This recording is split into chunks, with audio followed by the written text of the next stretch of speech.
睇到呢度咧，千祈唔好諗埋一邊喎，唔係車震喎。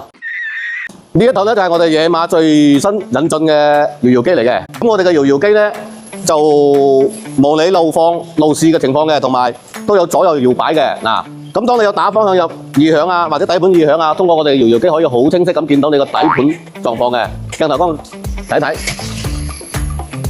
嗱，咁通過我哋嘅搖搖機會好清晰咁見到打方向啦，同埋擺臂啦、球頭啦，都喺呢度工作緊嘅。咁有冇異響？通過我哋嘅搖搖機咧，都可以好清晰咁聽到某一個部件啦、底盤膠啦，有冇異響，有冇咩情況，有冇異常嘅。